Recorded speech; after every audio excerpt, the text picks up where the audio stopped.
Welcome to the Recovery.com podcast. Join us as we navigate the nuances of recovery, featuring heartfelt stories, expert insights, and the latest breakthroughs in mental health and healing. Whether you're taking the first step or continuing your recovery journey, we're here and hope to support, inform, and inspire you. I'm your host, Editor-in-Chief at Recovery.com, Dr. Mala Chaudhry Malgeri. I'm joined by fellow host and Chief Growth Officer at Recovery.com, Cliff McDonald. I'm also joined by fellow host and Chief of Staff, Amanda Uphoff. Today, we're thrilled to have Laura Coons on with us. With over 15 years of experience in behavioral health care, Laura has been a driving force in supporting mental health and recovery initiatives. She brings invaluable insights into the importance of employee wellness and also shares her journey with us. Tune in to this episode to learn from her expertise and so much more. Today, I'm very excited to welcome Laura Coons. As Dr. Mala mentioned, I'm the Vice President of Spirance, is actually how it's pronounced.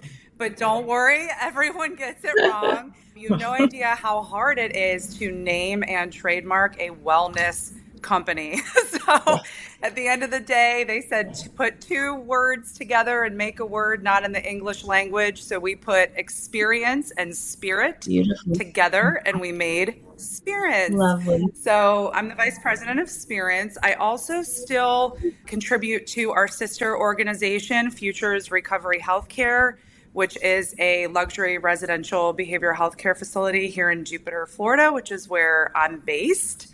I've worked in behavioral health care now for 15 years in various business development and leadership roles. I'm also very involved locally in the recovery community. I consider myself a very committed mental health advocate. I'm a mom of two amazing children. I have a wonderful, supportive, intelligent husband who supports me, and that's me in a nutshell. I love it. Can you walk us through the genesis of Spirance and what motivated you to focus on creating this web-based educational resource for mental health and wellness? I would love to. Spirance was one of those things that we really didn't plan for. And I feel like in life, those are often the best things that sort of happen and they're meant to be. So there were several of us at Futures that for years had been talking to corporations about contracting with them for what we were doing at Futures, for their employees who would need a residential level of care, who would maybe go through the EAP but needed more. And through those conversations, we started to realize that there was a bigger need in the workplace. Now, this was prior to COVID. This was right before COVID that really our owner, Mike Holloway, and I were the two that were having the most, of these conversations. And then COVID hit and it blew the doors off of mental health stigma nationally, internationally. And where we were meeting barriers prior with employers, so we were having conversations about mental health and treatment, but it was difficult. They were sort of open to it. COVID hit and they became extremely open to it, to the point where employers started really kind of clamoring for resources for their workforce. And, through what we'd been doing prior to COVID, Mike, our owner, had all of these other ideas of more wellness type services, broader services that can be offered to reach people long before they walk through our doors at Futures. You guys know as well, by the time somebody walks into a residential treatment center, it can be too late. People are in crisis. Families are traumatized. Everyone's very sick and they're tired.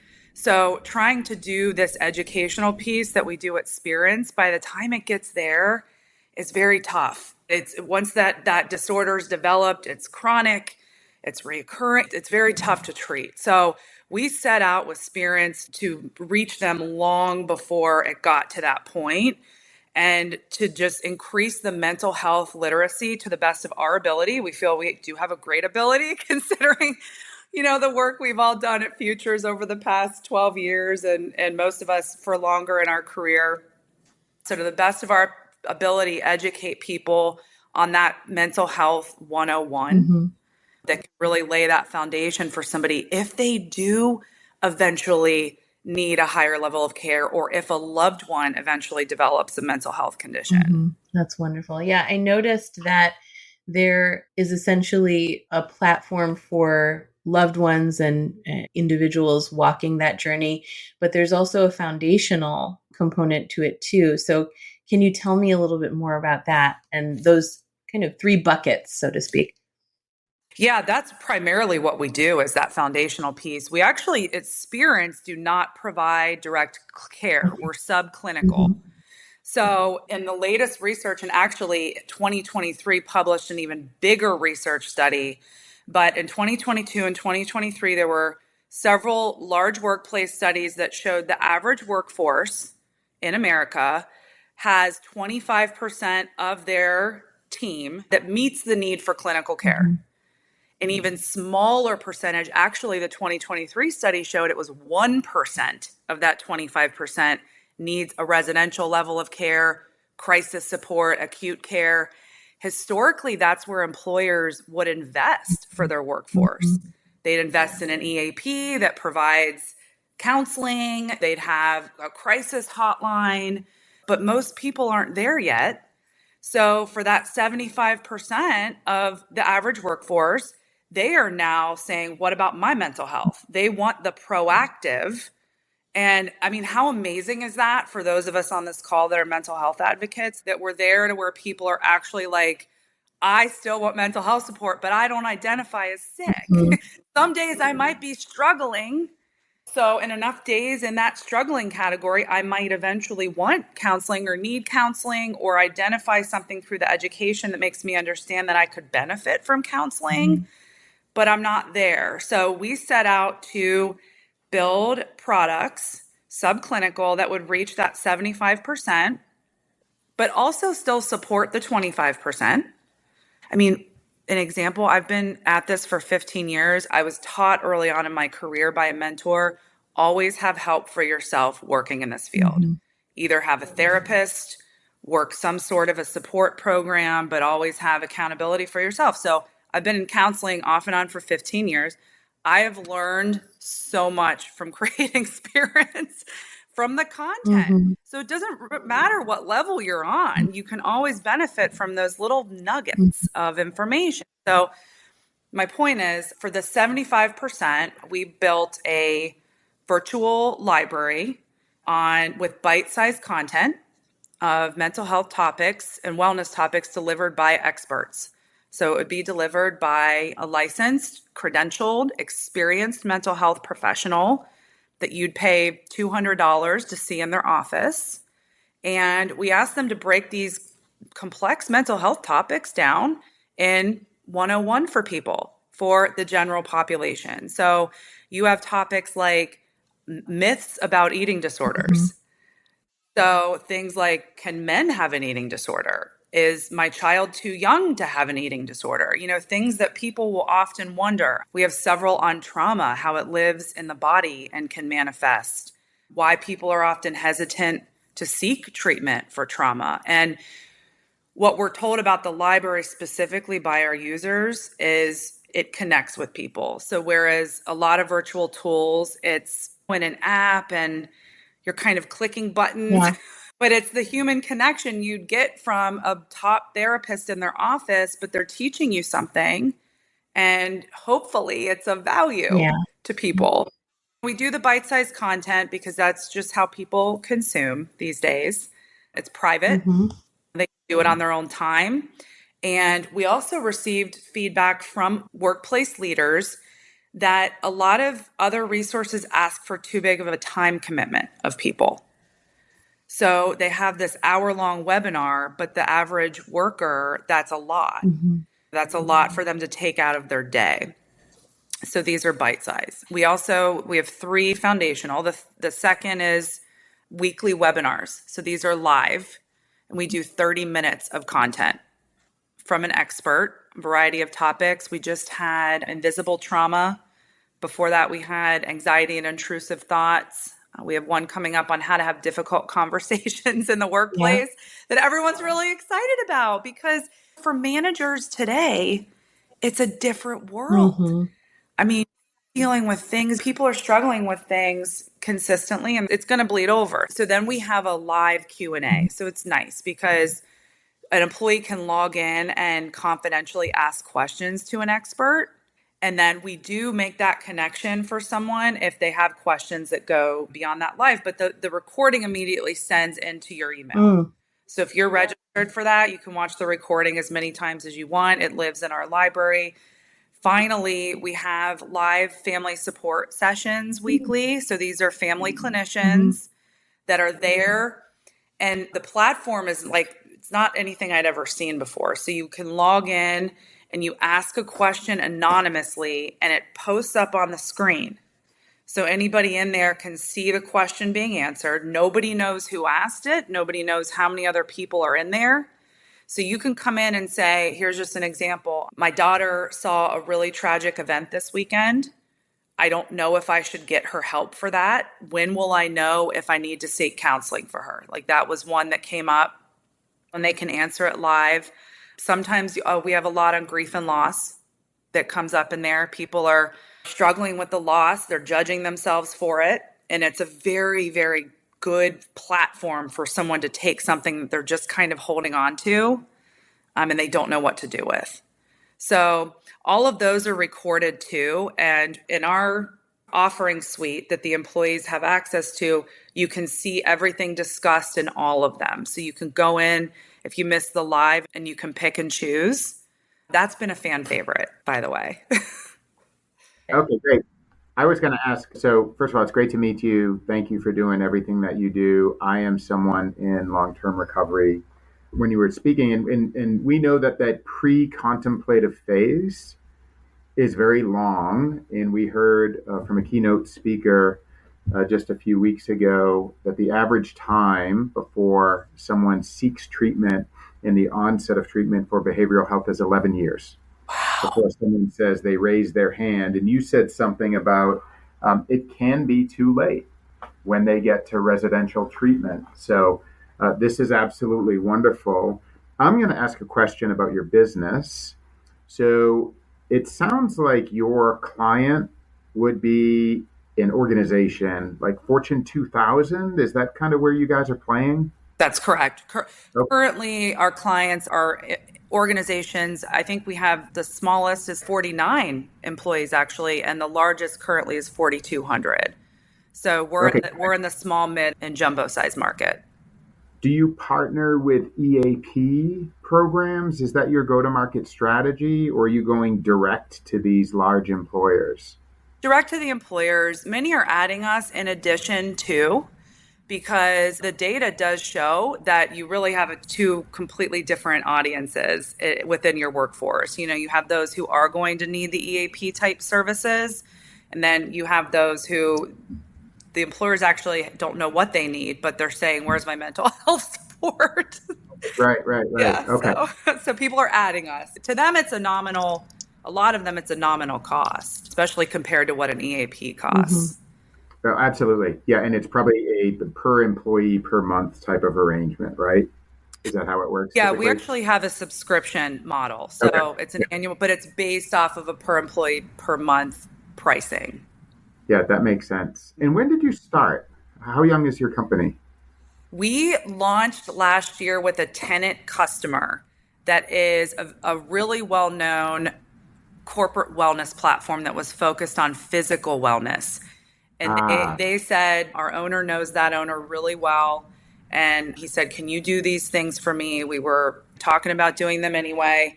And so we launched with that partnership in May of last year.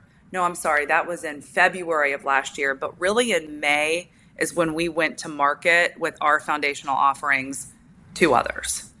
oh my goodness. Wow. It's been quite a ride in less than a year. That's Yes, amazing. it has. Wow. Yes, it has. Well, it helps that we know mental health. Now, it's been quite a ride learning the benefit space. Very, very different worlds. I have enjoyed thoroughly helping the bridge between the two. It has been honestly one of the biggest joys of my career. Just as a mental health advocate, it's fun. It's fun to help people understand our world and to understand where they've been doing, how they've been approaching it prior, and maybe try to pry those minds open of how they might do it differently. Yeah, it's very challenging learning how to sell and get adoption for something that almost hasn't existed before, right? You're almost a category creator, right? That there hasn't been a proactive, pre-contemplative platform resource, and it's really new. So I bet you are learning a lot. Who is your buyer? There's probably several different buyers. Is it HR, right? Is it a chief growth officer? Is it wellness? So that's wonderful. Well, thank you. And I think Dr. Mala is unmuted now, so I'll defer back to her. But I love learning about your business and your business model. And thanks again for what you're doing. Yeah, thank you. Thanks for the questions. Yeah, thanks. Tell me a little bit more about how you select the mental health and wellness professionals for the site. Sure. Well, through, our sister company Futures, over the 12 years of owning and operating Futures, we've built an unbelievable network. That's one thing I have loved about representing Futures for as long as I have, is our commitment to excellence. People have actually, I'll throw it out there, they've called me a treatment snob, and that doesn't have anything to do, I don't think, with anything other than I've always been very particular about who I will work with as well. And so has Futures. So that's why I've represented them for almost 9 years now. So we tap our network from Futures. So we actually have had some of our staff contribute, which is fun because it's given them another way to use their skills. So what we say is just, if anybody has any topic that they're passionate about, here's another way to reach literally thousands of people, hopefully eventually hundreds of thousands of people. And then our contractors at Futures, we have dozens of contractors with different specialties, especially with our concierge program. We have a list of specialty providers. That's what that program is. So we have a lot from that list that have contributed. And then we've just started expanding that to our referent base at Futures. For example, we have someone doing they're doing 2 webinars and a video for us, who he's pursuing a PhD in some form of leadership, not organizational leadership. I can't remember the name, but he's a master's level clinician, but he also is very invested in workplace health. So he's doing the difficult conversations, emotional intelligence. And what we do is we try to look for people who will connect with the audience that is spirits, but is the expert in their respective topic. So, yeah. Wonderful. That's really great. So mental health education often faces that barrier of stigma and accessibility. And it's very clear that Spirance is working to break that and be accessible. How do you see Spirance working to be approachable and inclusive for individuals from diverse backgrounds and continue to grow in that realm in the future? Well, that's a great question that has come up a lot recently, because several of the employers we are in late stage conversations with are international. So we actually last week finalized a plan to offer Spirance in multiple languages. Nice. Which we're so excited about. That's really exciting. Yeah. Yeah, that gets tricky with the live, with the actual presenter, but you can close caption. So it's as easy as somebody just choosing the language. And also having diverse speakers and content contributors is so important because our audience is diverse. So our goal is to make sure that every person who watches our content is going to connect in some way. And honestly, offering the mental health perspective and education from all angles is actually top priority in 2024. That's really exciting. Very exciting to hear that language accessibility too. So it's clear that within the platform, you're developing a sense of community and support amongst your users. How do you foresee that growing as well and evolving as Spirits continues? Well, number one, we do plan to keep it pretty simple Mm-hmm. because what is so important, we feel, is the quality of the content. Mm-hmm. If it's not quality content, we're not box checkers. We come from the mental health background, so we're really serious about what we're providing. So we do plan to eventually have a director of clinical content who is a clinical voice full time on our team. I actually love that you guys have that. Dr. Mala, when I met you, we had already started Yeah. talking about having that position. And then I was like, they're smart. They did that already. That it's invaluable. So we are eventually going to bring someone on and we're going to develop more of a plan with that. Mm-hmm. We also want to have a deeper system in place for, how do I say this, for looking at the content that we have and making sure everything's cited properly, a quality assurance plan for our content. We have Mm-hmm. one, and we ask the presenters, we walk them through something. But for example, we're talking to a university Mm-hmm. currently about maybe someone having, what's it called when they're going for their doctorate and they do not an internship, The dissertation or the uh, not a discert, I forget what A postdoc, a fellowship? maybe a fellowship, maybe that's what it is. But they would put that system in place for us, and we would start to do some things with them. So we're really just looking to deepen what we have going, to better it, to perfect it, yeah. and that's it for now. No, that's great. That's wonderful. So I want to shift a little bit and let's talk about you. And you mentioned there's so many things that you're obviously doing. This experience is one. You're at Futures as well. You're a mom. Tell me a little bit about you, your journey, like what brought you to, I know you said it was an accident that you just kind of happened to this, but tell me about your story and what motivates you on a day-to-day basis to do all of these beautiful things. Oh, thank you. Yeah, I definitely have a fire in me. There's no doubt there. Well, I am a person in long-term recovery myself. So I celebrated 15 years alcohol free and thank you in November of 2023 Wonderful. and found my way on that path, but I didn't have the experience of going to treatment. It just wasn't something that was in my world.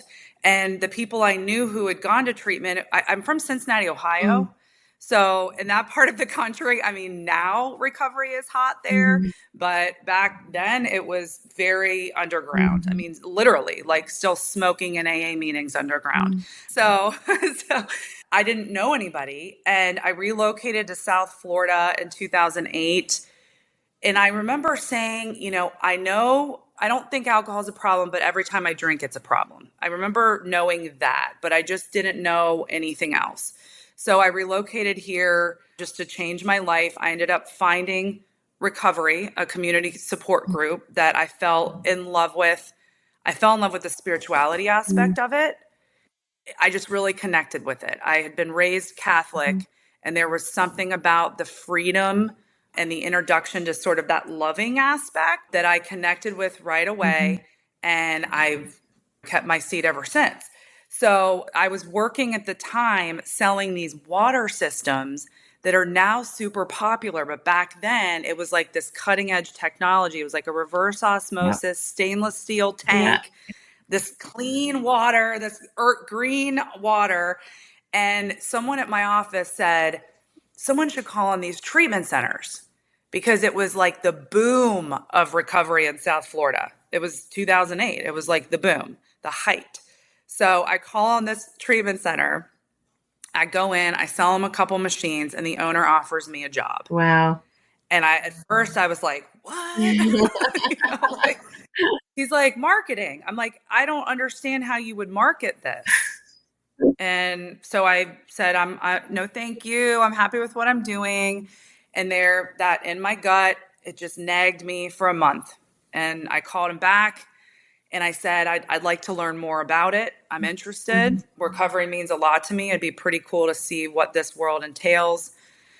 So I took the job, and it was a lot of the people that I met early on that inspired me to stick with it, because it was super bizarre to me at first. I was like, okay. And then I was really blessed to meet someone who introduced me to a national organization, Foundations Recovery Network. Are you guys familiar with it? Do you remember the Breakers Conference, Moments of Yeah, Change? yeah, yep. So that was the company behind that big, and they were huge. They had 4 beautiful facilities in Palm Springs, Memphis, all over the country. And so someone introduced me. They were interviewing for their first Florida rep, Mm-hmm. and I sent in my resume. The director of business development told me, like, he told me after the fact, he laughed at my resume. Not to be mean, he just was being honest, because I didn't have a Sure. chance. I mean, the people interviewing they were working from a national pool. He said, if you can write this business plan, I'll let you interview. And it was a 32-page Wow. plan. He gave us the format, and it was myself and one other candidate that finished the plan. So I submitted it. They flew me up to Nashville. I presented, it was PowerPoint, presented this plan in front of their executive team, and somehow they gave me the job. Oh, that's wonderful. Yeah. So So exciting. that was really like the big break in the industry that helped me stay, Mm. because I only worked for good providers after that. I went to care and treatment centers after that, and then Futures, where I've been for 9 years. So I've been really blessed to work with really committed people, healthy people. Not always. Mm-hmm. I've had my share of real challenges and growth opportunities working in the industry, but in general, and just the final thing I'll say, what gets me up every day is, I don't know. I have just been on a mission Mm-hmm. since I've gotten into recovery myself and gotten into the industry of just making recovery cool and making mental health cool. That's the best way I can describe it. That's my goal. I want to make it cool. Love it. Make it cool. Make it cool. Yes, Yeah. let's break that stigma. I love it. Yeah. Can you share some of the challenges and triumphs you've experienced as a woman shaping a digital platform, and also just like charging through your career the way you have? Oh, that's a loaded question, Dr. Mala. Wow. It actually all runs together, my challenges, and it goes with what I'm currently doing right now in my career. People maintaining their own mental health and being committed to personal growth within the workplace, and just bringing the best of you to every scenario, because that's where a lot of my challenges in my career have come. Not everybody is healthy at all times. So, what's the statistic? We spend 1/3 of our lives working at work. If not more. Yeah. And how much time do we all spend together as colleagues? Mm-hmm. So you get one apple in that bunch that's spoiled for whatever reason, no shame or blame. They're either going through something hard and they're not getting the support for themselves and they're bringing that toxicity to the team, or they actually have something that needs a deeper treatment and we're dealing with not treating our own, Yeah. whereas we're all out there trying to help everybody else all the time. So at multiple companies, I've run into that situation. And thankfully, I do try to always show up genuine, only with love. I do a lot of work on myself. Now, that's not to say I achieve that at all times, but that's my goal always. So I'm not one to be in a situation like that and be a victim. I'm one to be in a situation like that and try to help, but have the boundaries, but not allow myself to go down with it, if that makes sense. So I've been blessed because in really all of those situations, the dynamics did end up shifting. But I look back on my career, I'm like, not without a lot of voice, a lot of advocacy, a lot of boundaries of mine. And I've just found that to be a consistent challenge working in mental health. I've been to several codependency retreats. I've been a part of a women's group in the industry. I'm not sure if you're familiar with Onsite in Nashville. It's a So they've had women's leadership groups. They have had a group of 40 women and a group of 40 men that have met for 10 or 15 years. It was an invite only thing for a while. I think now they've opened it up. So, I was involved in that and went 4 or 5 times.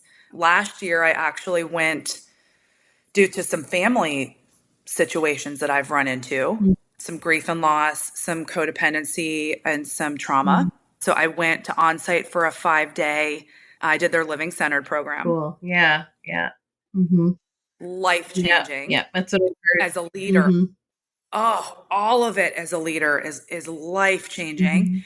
So I just find that I'm always going to run into it in some aspect because we're all humans. And especially in today's world, we're all humans struggling on any given day because life is just hard. That's what we signed up for. That's it. So I just try to do my work and show up as my best self. And I do find that it kind of will mold around you a little, if you're doing your best work. So that just finally, that's what we do at Spirits. We really are encouraging people to keep their workplace as well as they can. And if people aren't armed with even basic knowledge about it, what are the odds they're going to do any work? Oh, yeah. No, I mean, there's loads of statistics that show us that workplace satisfaction isn't just about the cohesion of top down, bottom up, et cetera. It's really also about nourishing mental health and wellness in so many different ways. And so to have this as a tool to be able to offer to people is really phenomenal. And it's really encouraging to hear your journey as well and what your journey has been. So tell me a little bit more about how you think being a female professional has influenced your approach to mental health education and the content that you're bringing forward in Spirits, if at all. Oh, for sure. Yeah, I think that on a team, having a mix of men and women is super important because we bring different perspectives. That's just the way we're made. So sort of having those masculine aspects, those feminine aspects is huge.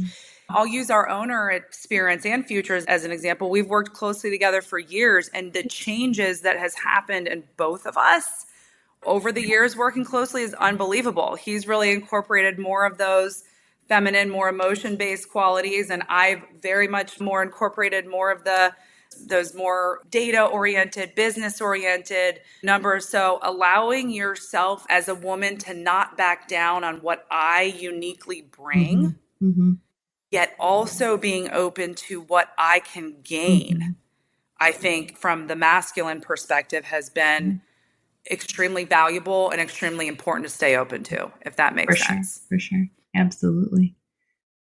Now, I don't know that I've encountered any unique challenges because I'm a woman. I think maybe sometimes I'm aloof to that. Sometimes there are inappropriate comments that'll come your way as a woman. I'm just being honest. And how I've handled that over the years. I mean, hopefully you can tell in my demeanor, it's just not something I ever entertain. You can brush it off with kindness, but I think there's a level of professionalism that any person should bring to the workplace.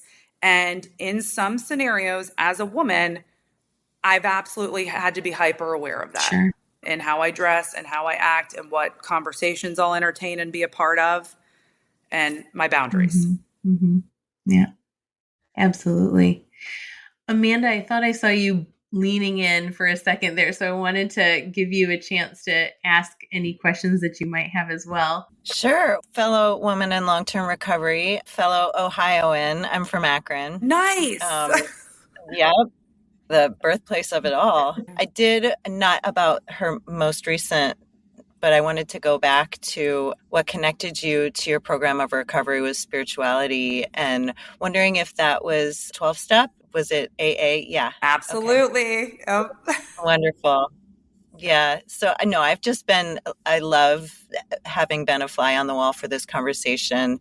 I respect so much of what you've done and what you're doing. I hate to make this so much about being a woman and being a mom and all that, but that's who we are, right? I'm also a mom. my drinking, one of my biggest consequences had to do with my relationship with my children, which, thank God, due to the power of recovery, all is well now. But how old are your kiddos? And is that something either in your recovery journey or in the work you're doing now, thinking about, I don't know if they're school age? I'll just let you jump in. No worries. I see where, so they're 5 and 9. So thankfully they did not know me pre-recovery. But recovery is definitely a part of our life. I mean, some of those conversations, we've had loved ones that have struggled, that they've been really close to. So it has been nice to be able to have language to have those hard conversations around that. And, to be able to meet them where they are age-wise with that has been a little challenging. But, just trying to turn their lights on at a younger age and develop that kind of rigorous honesty piece around it. That, we're not gonna shove this in a corner. This is something that's a part of your life. You have multiple close family members that are in recovery, several that are still struggling. So we're going to talk about it. And my 9-year-old is so funny. We had actually it was a play date for my son. This was last year, and I didn't really know the mom. It was our first time really hanging out. And she came over and she brought a case of those, whatever the sparkling, what are they called? I don't know. The like White Claw, something Claw. hard. Yeah, she brought, and we're standing in the kitchen, and she's going to open them up, and she offers me one, and I see my daughter sitting over there, and she goes, "My mom's been sober for 14 years." She doesn't drink. Just really cute. It was really cute. And the woman started cracking up. She's actually a doctor. She started cracking up. She goes, "Oh, I know all about that. I have helped my patients with that. No worries." No. She goes, "Is it okay in the house?" I'm like, "Yeah, it's totally fine. Just take it with you when you leave." And after all these years, you just get so used to, I'm completely open about it. And so therefore my kids are completely open about it. Like there's no shh or that's a bad thing to say. My daughter's like, because you've taught them that that's not off limits and it's not something to be ashamed of. That's beautiful. Absolutely. But it is something that they have in their DNA too. And just be aware of it, just be aware of it. And we'll cross that bridge. All of our friends say, well, they're still young. Just wait. It'll get harder. I'm like, okay. Yeah, I do see that in my friends that have teenage kids with all that comes up there and, buckle up. So. Yeah, you see it. And I am a father, right? In long-term recovery, I have 3 boys. And Laura, like you, I come from a family and a culture of alcoholism, and I didn't know it. It was just so normalized. And something resonated with me early, and it was presented as an opportunity to break a cycle, right? And to end the cycle so that those who come after us won't be in that same environment, which is really, really hard to do because there is something there in them, a predisposition or something like that. It's interesting, of my 3 boys, I think one has it more than the others, right? Now that I'm starting to see what this kind of archetype looks like. Yeah. So it's really interesting and, hyper aware and controlling the things we can. I also love how you use the 12 steps to create a God of your understanding. I'm a Reformed Catholic as well. And all of the dogma that came with that and the confusion. I love when people find a benevolent, inclusive, welcoming God and you create your own spiritual program. It's very inspiring. And now you're doing this work. So I'm really excited to get the chance to meet you. Oh, thank you so much. The positivity piece really is huge. My brain wasn't wired with that. I wasn't raised with that. It was, my parents were great and trailblazers in their own right, but their generation in general they weren't necessarily wired for the glass half full, especially a lot. So recovery really helped me rewire that system. And I will tell you, that's probably the number one most important thing about building a startup is the attitude. Waking up every morning. I do one day at a time for this too. I have a journal specific for spirits. that 3 to 4 mornings a week before I do anything work related. I mean, you should see some of the stuff in there. Woo! Like, You are truly practicing these principles in all your Yes. affairs. absolutely. Right. Absolutely. And I don't know if you guys at 12 Steppers have ever read this book called A New Pair of Glasses. It was written by a guy named Chuck C., No. who is like the leader of the Southern California 12-step community. It's amazing. He was a businessman, and he talks about how he used the programs of the 12 steps to build this amazing business and have positive impact. The other thing, Laura, too, early in recovery, so I studied psych in undergrad a million years ago. Then I went and did an MBA. Early in recovery, I went and did a graduate program in positive psychology, which is the scientific study of what goes right in life. And I'm seeing more treatment programs incorporate, and Dr. Mala can speak more to this than I can, but incorporating positive psychology into Yeah. Oh, recovery. yeah. So how can we intentionally design our lives in a way where we will have more positive emotions? We will have more engagement, more relationships, more meaning, and more achievement. And it sounds like you're doing that in your own way. So Yeah. Absolutely. Oh, sorry. Go No, Dr. no, Mala. it's just agreeing. Yeah, 100%. It's totally, I can see it. And it's beautiful to see how you've incorporated that and woven it into every aspect of your life. So absolutely. Yeah. Mm-hmm. Well, and I feel like the mental health movement right now really is incorporating that even more, to your point. Yeah.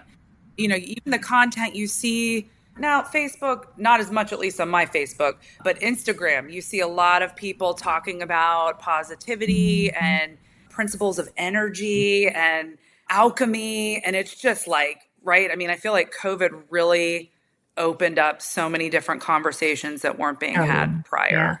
Yeah, 100%. No, that's so true. And I think it's also interesting to hear how COVID kind of course, coming out of COVID and being in COVID and all of that kind of gave spirits a way to push forward with, on ride that wave, so to speak. And that's really amazing to see in such a short amount of time. Like Cliff was saying too, in under a year, so much has happened, but the birthing of it was happening, right? Like there's everyone's individual journeys, your journey that you've shared with us today a little bit. And it's really beautiful to see how like one thing just led to another, right? And how much we have to be grateful for because of that. So that gratitude and the processing that's required, and then the gratitude again, kind of sandwiching it all. That's what you're doing. And it's really wonderful to see. One last question that I have for you. What does recovery mean to you? Oh, gosh. Growing along spiritual lines, I would say, for me, that's what it is. Always being open to, willing to, aware of that spiritual line. And actually, what you just said, Dr. Mala, how that is woven through my entire life, my entire everything. I mean, and it's not just for me, it's people that are also on my path. I mean, when you were just talking, I was thinking, 2 years before COVID, Mike, our owner, was throwing out little comments about having a company like Spirits, yet none of this had happened yet. Yeah. You can't make that up, right? I mean, that's spirituality moving through at its finest. So that's what recovery means to me. That's what I've watched, that's what I experienced, and that's what I hope to still do. Wonderful. That's wonderful. Great. All right. Anything else that you'd like to share before we wrap it up? Any questions you wish I'd asked? No, honestly, this has been really enjoyable. All three of you. This has been really nice. Thank you. Thank you so much for your time and for joining us. And we really have enjoyed learning more about Spirits and also you and your life. And we're looking forward to talking to you again in the future as well. Thank you for tuning in to today's episode of the Recovery.com podcast. For additional information, resources, and to access treatment options, please visit our website at Recovery.com. We appreciate your listenership and are excited to have you join us on our next show coming soon.